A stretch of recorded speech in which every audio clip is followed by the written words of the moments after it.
हिंदुस्तान के कोने कोने में ऐसे फ़नून मौजूद हैं जिनकी मिसाल पूरी दुनिया में नहीं मिलती। कहीं मिट्टी में जान डाली जाती है तो कहीं पत्थरों में नक्श बनाए जाते हैं। कहीं फूलों के रंगों से कागज पे मनाजिर सजाए जाते हैं तो कहीं कपड़े पर मौजज़े दिखाई देते हैं। इन सभी कारनामों को देखकर हम मुतासिर होते हैं, लेकिन उन हाथों के बारे में ख्याल नहीं आता जिन हाथों में इन सभी फनून ने नशोनुमा पाई। हमारे इस खास प्रोग्राम सुनहरे हाथ के जरिए हमारी यही कोशिश रहती है कि हम आपकी मुलाकात ऐसे फनकारों से करवाएं जिनके काम को तो आप सराहते हैं, लेकिन उनकी शख्सियत से वाकिफ नहीं हैं। आज की कड़ी में हम जानेंगे एक ऐसी ही शख्सियत को। सादा मिजाज और बेपनाह हुनर की मालिक हैं मोहतरमा रेहाना बेगम, जिन्हें कपड़ों पर बागात खिलाने का हुनर हासिल है। तजुर्बे की लकीरों से रोशन ये चेहरा लखनऊ की गलियों की तरह कई दौर और रिवायतें अपने अंदर समेटे हुए है। इस सादा किरदार और बुजुर्ग शख्सियत के साए में आज इस शहर की बेहद दिलचस्प कारीगरी पनाह लिए हुए है। रेहाना बेगम चिकनकारी की दुनिया में एक ऐसी शख्सियत जिन पे सिर्फ उत्तर प्रदेश ही नहीं, पूरे हिंदुस्तान को फख्र है। आपकी पैदाइश साल 1952 में लखनऊ शहर में हुई। चिकनकारी का फन अपने मरहूम वालिद जनाब हसन मिर्जा से सीखा और अपनी पूरी जिंदगी चिकनकारी की खिदमत में सर्फ कर दी और ये खिदमत आज भी जारी है। रेहाना बेगम ने ये कारीगरी अपने शौक की वजह से सीखनी शुरू की थी। वक्त के साथ इस शौक में इजाफा हुआ और इन्होंने अपने फन में काबिले तारीफ महारत हासिल कर ली।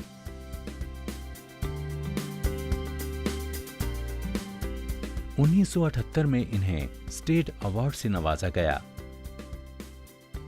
अपने फन के सफर में इन्होंने कई बुलंदियों को छुआ। नेशनल सर्टिफिकेट ऑफ मेरिट से आपकी इज्जत अफजाई हुई और बादअज़ां आपको नेशनल अवार्ड भी मिला। आपके बनाए हुए चिकनकारी के नमूने उत्तर प्रदेश के म्यूजियम की खूबसूरती में चार चांद लगा रहे हैं। रेहाना बेगम ने 20 साल की उम्र तक रिवायती चिकनकारी की बुनियादी 35 और खास 6 सिलाई की तर्ज बखूबी सीख ली थीं। चिकनकारी एक खास किस्म की कारीगरी है जिसमें सिल्क, शिफॉन, म्यूस्लिन या ऑर्गेन्जा जैसे कपड़ों पर हाथ के जरिए बारीक और फनकाराना कढ़ाई की जाती है। इस कारीगरी में तकरीबन 36 तरह की टंकाई के तरीके मौजूद हैं। क्योंकि ये कारीगरी मुगलियत दरबार से शुरू हुई, इसलिए इसमें बनाए जाने वाले डिजाइन में मुगलिया जौहर की छाप देखने को मिलती है। आज चिकन कारीगरी लखनऊ में महज एक कारीगरी ही नहीं, एक रिवायत की हैसियत रखती है। लखनऊ शहर की चिकनकारी के चर्चे पूरे आलम में मशहूर हैं। इस कारीगरी से लखनऊ की तहजीब और अदब की खुशबू आती है। इस शहर और चिकनकारी के मरासिम तकरीबन 400 साल से कायम हैं। कई और शहरों और तहजीबों में इस कारीगरी को पनाह मिली, मगर ये कहना मुनासिब होगा कि लखनऊ की हवा चिकनकारी को ज्यादा रास आई।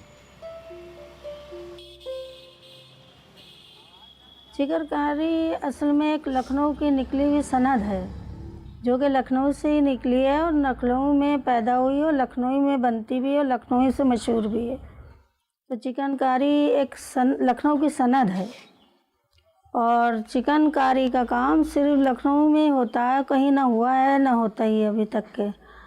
और लखनऊ में बनाई गई, लखनऊ से ईजाद की गई, लखनऊ में आज भी इसका कारोबार भी है, कारीगरी भी है, सब कुछ लखनऊ में है चिकन का।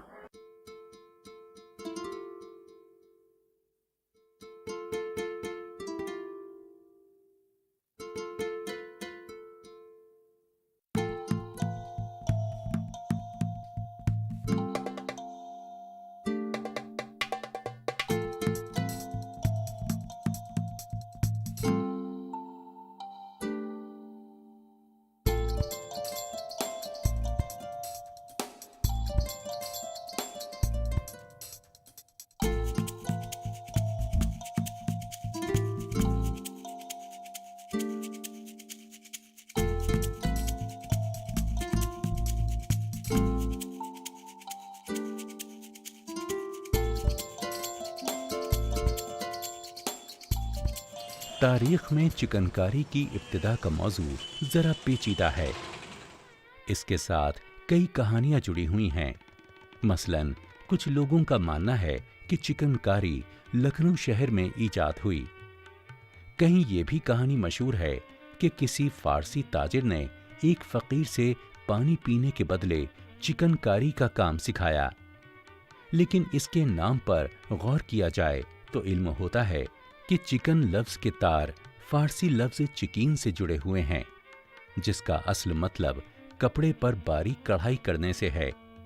इस पहलू के मद्देनजर ये मुबाहिसा सही मालूम होता है कि मुगलिया हुकूमत के दौर में बेगम नूरजहां ने इस कारीगरी को ईरान से लाकर लखनऊ शहर में जगह दी।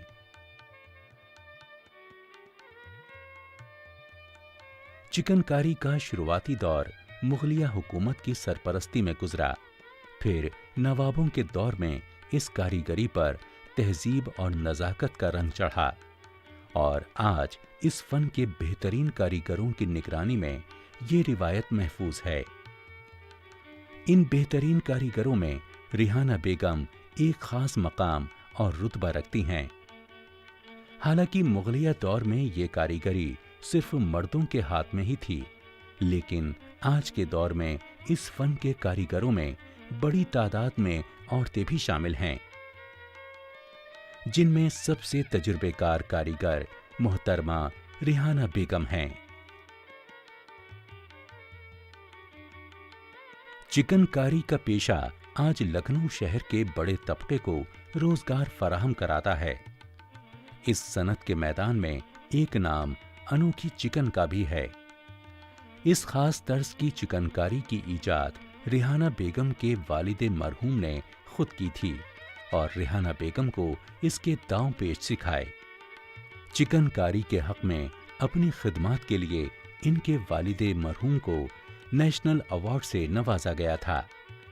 जैसा कि हम वाकिफ हैं कि रिवायती चिकनकारी एक महीन तर्ज का काम है, लेकिन अनोखी चिकनकारी में आम चिकनकारी से भी महीन और बारीक कढ़ाई की जाती है। इसकी कढ़ाई इतनी बारीक होती है कि कपड़े की उल्टी तरफ देखा जाए तो धागे का उभार नहीं मालूम पड़ता और इसके डिजाइन की नौइयत का अंदाजा इस बात से भी लगाया जा सकता है कि इस कदर बारीक खुदाई वाले लकड़ी के छापे बनाना नामुमकिन है। आज के वक्त में रिहाना बेगम की सरपरस्ती में तकरीबन 8000 कारीगर काम कर रहे हैं, जिनमें अनोखी चिकनकारी जानने वाले कारीगर मौजूद नहीं हैं। रिहाना बेगम की दूरअंदेशी और पुख्ता इरादों का नतीजा ये है कि आज अनोखी चिकनकारी ने रिवायती चिकनकारी के साथ अपनी एक खास पहचान बनाई है। रिहाना बेगम अपनी औलाद के साथ मिलकर इस रिवायत को आगे बढ़ा रही हैं। हमने तो अपने पापा श्री हसन मिर्ज़ा साहब से सीखा। हमारे पापा ने अनोखी चिकन पहली बार हमारे पापा ने ईजाद की, उन्हीं ने बनाई और उसके बाद दूसरी बार हमने अपने पापा से सीखी अनोखी चिकन, तो दोबारा हमने बनाई। तो पहले हमारे पापा ने ईजाद की, फिर दोबारा हमने बनाई और अब हमारे बाद कोई अनोखी चिकन बनाने वाला नहीं है। और हमने ये काम शुरू किया था अपने पापा के साथ 13 साल की उम्र से। 13 साल की उम्र से पहले हटकटी और जाली बनाना शुरू की थी। उसके बाद करीब करीब 20 साल 22 साल की उम्र में फिर हमने एम्ब्रॉयडरी सीखना शुरू की। फिर पूरी उम्र में हमने एम्ब्रॉयडरी बनाई। तो करीब करीब हमको लग गए थे 30 साल लग गए थे रेडी होने में। जाली, हटकटी, एम्ब्रॉयडरी के सारे टाके सीखते सीखते 25 साल 30 साल लग गए थे बिल्कुल रेडी होने में। जब मेरे पापा को नेशनल अवार्ड मिला तो मुझे बड़ी खुशी हासिल हुई और मुझे बड़ा शौक़ पैदा हुआ कि मैं भी ऐसे ही काम करूँगी, ऐसे ही काम सीखूँगी और अपने पापा की तरह नेशनल अवार्ड लूँगी। तो उस शौक़ में मैंने मेहनत करके सीखा। तो मेरी मेहनत से मेरे पापा बहुत खुश होते थे। मैंने इतनी मेहनत से काम सीखा था कि मेरे पापा बहुत खुश होते थे। कहते थे बेटा तुम बड़ी तरक्की करोगी, बहुत अच्छा काम आगे करोगी, बहुत अच्छा मतलब नेशनल अवार्ड भी लोगी और भी अवार्ड लोगी। और वैसे ही हुआ कि फिर मैंने धीरे धीरे सारे अवार्ड लिए और बहुत अच्छा काम किया। फिर अनोखी चिकन बनाई मैंने, तो उससे मुझे बड़ी इज़्ज़त और बड़ा नाम और बड़ी सब अफसरों की हेल्प मिली। हमारा हमारा ये आपका हैंडीक्राफ्ट बोर्ड ने हमको बड़ी हिम्मत दिलाई, बड़ा साथ दिया हमारा, हमको उन्हीं ने बड़ी सहायता की, हमारी साथ साथ मदद की। तो हमारा शौक़ बढ़ता गया, हम अवार्ड लेते गए, काम करते गए, अवार्ड लेते गए। रिहाना बेगम ने अनोखी चिकनकारी की तर्ज पे एक खूबसूरत नमूना तैयार किया, जिसे बनाने में इन्हें 3 साल का वक्फा लगा। क्योंकि इस कढ़ाई को करने के लिए जो रोशनी दरकार रहती है वो दिन के एक खास पहर में मयस्सर होती है, और इस तरह से जो नायाब नमूना तैयार हुआ उसके लिए रिहाना बेगम को हिंदुस्तान के कारीगरों को मिलने वाले सबसे अजीम एजाज से नवाजा गया, यानी आपको शिल्प गुरु का खिताब हासिल हुआ। वहीं रिवायती चिकनकारी क्योंकि इतनी पेचीदा नहीं होती, इसलिए इसको मुकम्मल करने में मुकाबलतन कम वक्त लगता है। चिकनकारी के पूरे तरीक़ेकार में हर सीढ़ी अपने आप में एक खास हुनर का रुतबा रखती है। आइए इस तरीक़ेकार से रूबरू हुआ जाए। सबसे पहले जिस डिज़ाइन की कढ़ाई कपड़े पर की जानी होती है, उस डिज़ाइन को लकड़ी पर खोदकर छापे तैयार किए जाते हैं। फिर इन छापों को नील में डुबोकर कपड़े पर डिज़ाइन की छपाई की जाती है।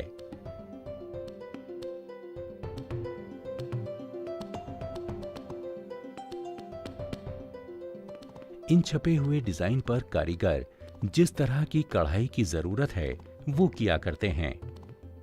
कढ़ाई हो जाने के बाद इन कपड़ों को धोबी के पास धुलाई के लिए भेजा जाता है, जहां इन कपड़ों पर कुछ खास केमिकल्स लगाकर नील को उतारा जाता है।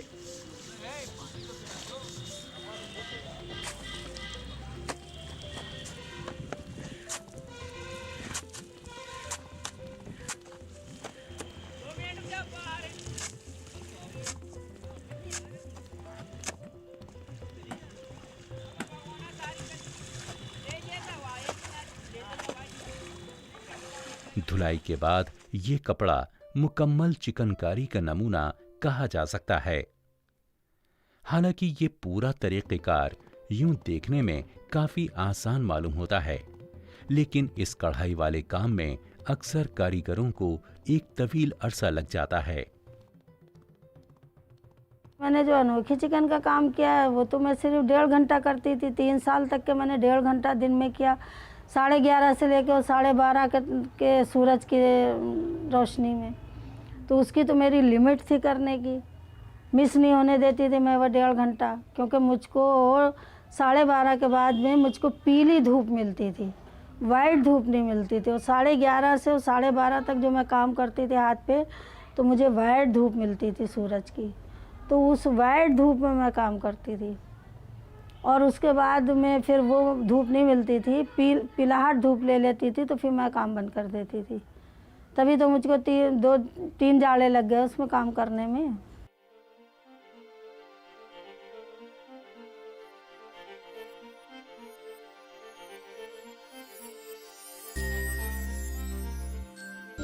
नवाबों के दौर में रिवायती लिबास जैसे कुर्ते और अंगरखों पे की जाने वाली ये कारीगरी आज के जदीद बाजार में भी अपने कदम जमा चुकी है। आज के वक्त में हर बड़े फैशन हाउस, हर बड़े लेबल के कलेक्शन में चिकनकारी का काम किए हुए कपड़े जरूर शामिल होते हैं। इस कारीगरी में इस्तेमाल होने वाले कपड़ों की लंबी फहरिस्त और 36 तरीके की कढ़ाई के पैटर्न की वजह से कपड़ों में एक खास किरदार और नौइयत बरकरार रहती है। शुरुआती दौर में सिर्फ चंद रंगों के कपड़ों पर यह कढ़ाई की जाती थी, और कपड़ों और डिजाइन के जोड़ भी कुछ ही तरीकों के थे। लेकिन हिंदुस्तान और बाहर के मुल्कों में इस कारीगरी की मांग बढ़ जाने से इसमें जरा तब्दीली आई है।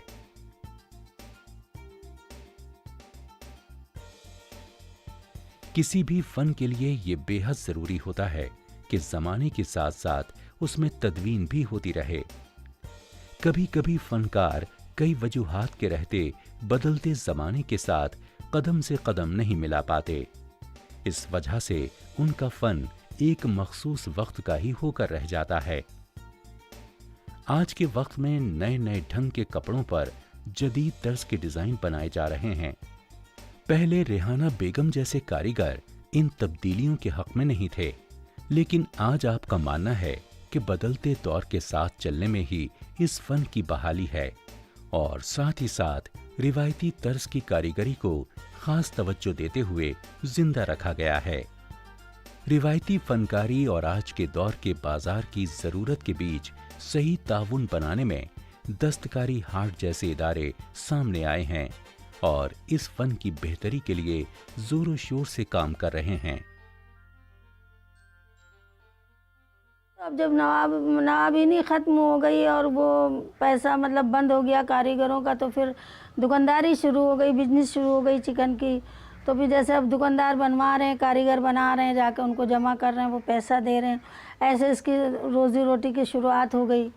पहले ये था कि जब तक नवाबीन थे, नवाब थे, जब तक नवाब ही बनवाते थे और साल भर काम करता था नवाब, उनको साल भर की तनख्वाह और पैसा देते थे, उनका ख़र्चा उठाते थे, तो कारीगर उनके ही काम पर भरोसे पर रहते थे, काम करते थे।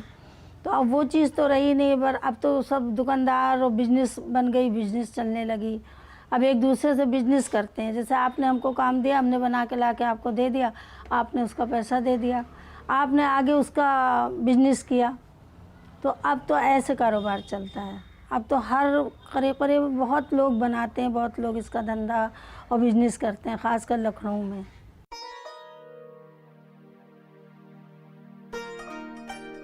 जब से नामी डिजाइनर्स ने चिकनकारी की अहमियत को समझा और इसे अपने डिजाइन और कलेक्शन में शामिल किया, तब से चिकनकारी को एक खास पहचान हासिल हुई है। आज चिकनकारी के साथ साथ कई डिजाइनर और लेबल्स का नाम जुड़ जाने से इस फन के हक में काफी फायदा देखने को मिला है। शहरों में रहने वाले ऊंचे तबके के खरीदार इस कारीगरी से रूबरू हो पाए हैं। रिवायती लिहाज से जिन कपड़ों का इस्तेमाल चिकनकारी के लिए हुआ करता था, उसके साथ साथ जदीद तर्ज के कपड़े भी इस कारीगरी में शामिल किए गए हैं। पहले के दौर में चिकनकारी के कपड़े सिर्फ खास मौकों जैसे शादी, त्योहार या बड़ी तकरीबात में पहने जाते थे, लेकिन इस कारीगरी के मुख्तलिफ मटीरियल और रंगों में उतर आने की वजह से चिकन के लिबास आज आम तौर पर भी पहने जाते हैं और गैर मुल्की अफराद के बीच ये कपड़े बेहद पसंद किए जाते हैं। ऐसा देखा गया है कि हाथ के काम के कदरदान लोगों की तादाद हमारे मुल्क में दूसरे मुल्कों के मुकाबलतन कम है। विदेशी ज़्यादा पसंद करते हैं, उसे विदेशी बहुत शौक़ से पहनते हैं। और ये कि यहाँ मतलब इंडिया वाले भी पसंद करते हैं, लेकिन ज़्यादातर विदेशी में पसंद करते हैं, विदेश जाता है। वो चिकन एम्ब्रॉयडरी के बहुत कदरदान हैं। अगर अच्छी फैंसी चिकन एम्ब्रॉयडरी है तो बड़ी कदर करते हैं। अब मैं जहाँ भी जिस विदेश जाती हूँ वहाँ उनको डेमोन्स्ट्रेशन करके दिखाती हूँ, तो बड़े शौक़ से देखते हैं मुझको बनाते हुए कि चिकन एम्ब्रॉयडरी कैसे बना रही हूँ, कैसे बनती है, और बहुत खुश होते हैं, बड़ी शाबाशी देते हैं। तो मेरा भी दिल बहुत खुश होता है कि ये बहुत कदरदान है चिकन एम्ब्रॉयडरी के, और वाकई वो कदर करते हैं।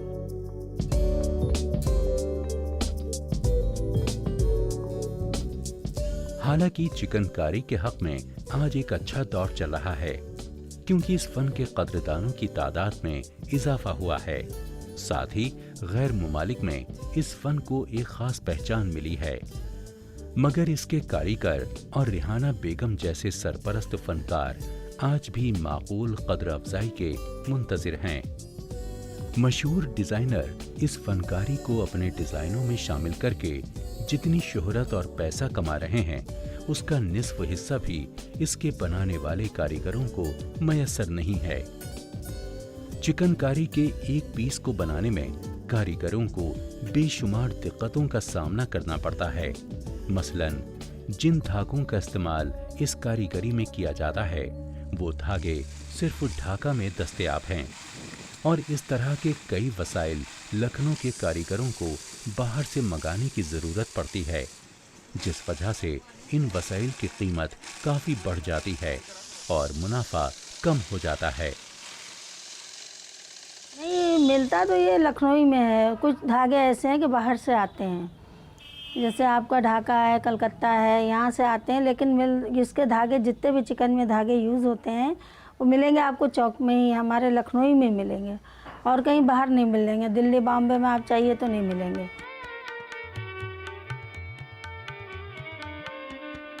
चिकनकारी से बने कपड़े आज हिंदुस्तान की कई छोटी बड़ी दुकानों में बेचे जा रहे हैं, लेकिन कई खरीदार मशीनों से बने सामान और हाथ से बनाए गए सामान को एक ही नज़र से देखते हैं।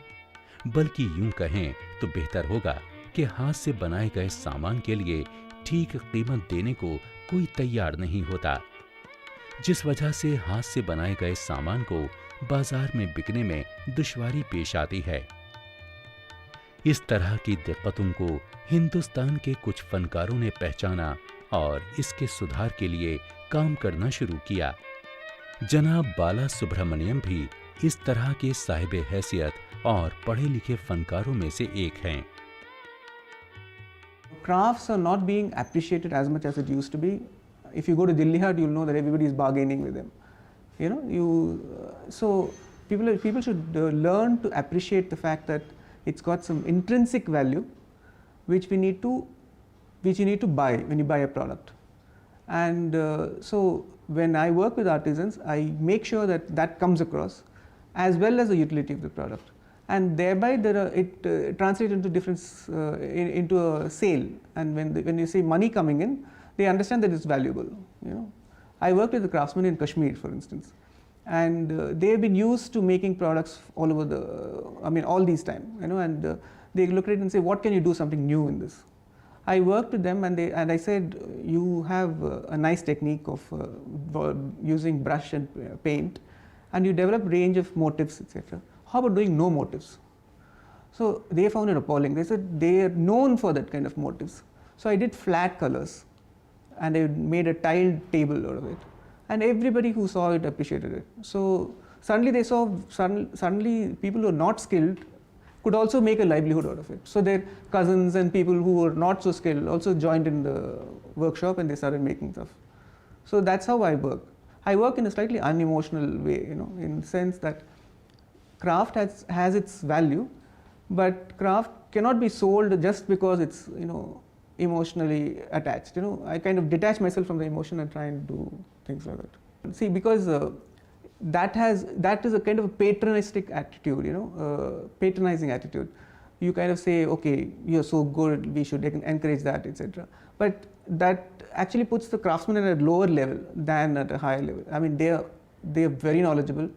I worked with a craftsman in Kashmir who could at any given point make 2,500 motifs of a flower, you know, and he could just go on and no repetitions.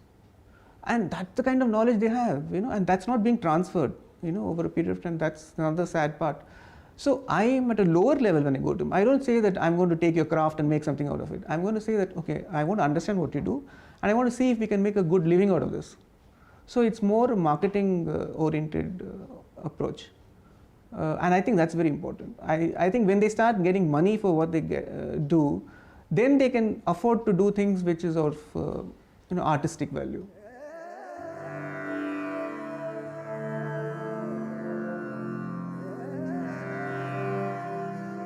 Rihanna Begum ने इस कारीगरी को जिंदा रखने की हर मुमकिना कोशिश की है, चाहे वो अपनी औलाद को सिखाना हो या फिर दूर मुल्कों से आए तलबा को इसकी तालीम देना। इनकी कोशिश यही है कि जितनी ज्यादा तादाद में नई पीढ़ी इस कारीगरी को सीखे उतना ही बेहतर है। रिहाना बेगम का ये शौक आपकी जिंदगी का एक अहम हिस्सा और पहचान बन चुका है।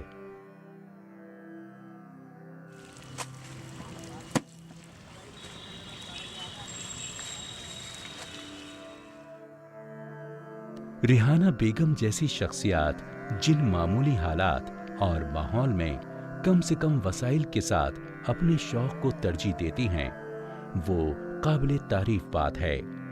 इस तरह फ़नून की हिफाजत और तरक्की के लिए आप जैसी ईमानदार फनकारा की जरूरत हमेशा इस मुल्क को रहेगी। तो इस सफर को जारी रखते हुए अगले एपिसोड में एक नई शख्सियत के साथ फिर से मुलाकात होगी।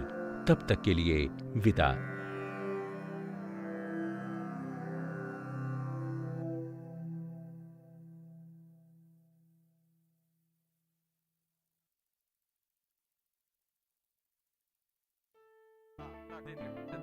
Start.